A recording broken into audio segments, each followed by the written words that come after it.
Saya akan menjelaskan 6 golongan dan contoh obatnya. Yang pertama, antibiotik golongan penisilin, obatnya ampicillin.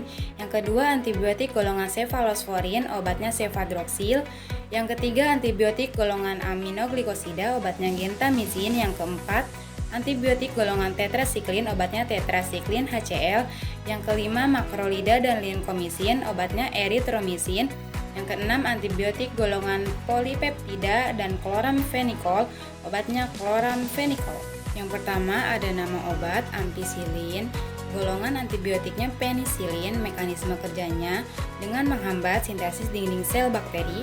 Indikasi, ampicillin diindikasikan untuk mengobati infeksi saluran pernapasan, saluran kemih dan kelamin yakni gonor tanpa komplikasi, septikemia dan meningitis yang disebabkan bakteri gram positif atau negatif. Kontraindikasi ampicillin adalah pasien dengan riwayat hipersensitivitas terhadap penisilin dan derivat penisilin lainnya. Efek sampingnya, gangguan gastrointestinal berupa mual, muntah atau diare. Yang kedua, nama obatnya cefadroxil, golongan antibiotiknya cefalosporin. Mekanisme kerja, obat ini bekerja dengan cara mengganggu kemampuan bakteri saat membentuk dinding sel dari bakteri yang masuk ke tubuh. Indikasinya untuk infeksi kulit, infeksi saluran kemih, abses jaringan lunak, sululitis, faringitis, tonsilitis, infeksi telinga, gorohea, serta infeksi pasca operasi. Kontraindikasinya, penderita yang mengalami alergi terhadap golongan obat cefalosporin, orang dengan riwayat hipersensitivitas terhadap cefadroxil atau antibiotik golongan cefalosporin lain, merupakan kontraindikasi pemberian cefadroxil. Efek sampingnya ada mual atau muntah, sakit perut, dan diare. Yang ketiga, nama obatnya gentamicin, golongan antibiotiknya aminoglikosida. Mekanisme kerja, obat ini bekerja dengan cara mengganggu proses produksi protein yang dibutuhkan untuk membangun dinding sel bakteri.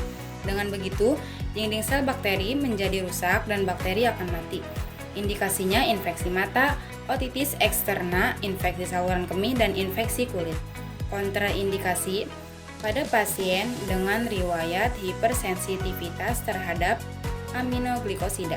Efek sampingnya ada mual, muntah, sakit perut atau diare, hilang nafsu makan atau penurunan berat badan, nyeri sendi, dan sakit kepala. Yang keempat, nama obatnya tetrasiklin HCl, golongan antibiotik tetrasiklin. Mekanisme kerjanya dengan meningkatkan diri pada subunit ribosom 30S. Indikasinya pneumonia, infeksi yang disebabkan oleh Rickettsiae, infeksi saluran kemih, bronkitis, infeksi-infeksi yang disebabkan oleh Staphylococcus dan Streptococcus. Kontraindikasinya pada individu dengan hipersensitivitas terhadap antibiotik golongan tetrasiklin.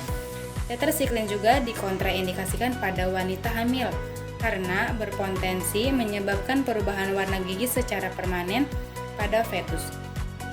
Efek sampingnya dapat menyebabkan hepatotoksisitas dan dapat memperburuk gagal ginjal yang sudah ada sebelumnya. Yang kelima, nama obatnya erythromycin, golongan antibiotiknya makrolida dan lincomycin. Mekanisme kerjanya dengan menembus membran sel bakteri dan mengikat subunit ribosom 50S dan 70S pada sel bakteri sehingga menyebabkan bakteri mati. Indikasinya sebagai terapi pertusis dan difteri. Kontraindikasinya, jika terdapat riwayat hipersensitivitas dengan obat ini dan peringatan penggunaan obat ini pada pasien dengan gangguan irama jantung dan gangguan fungsi hati.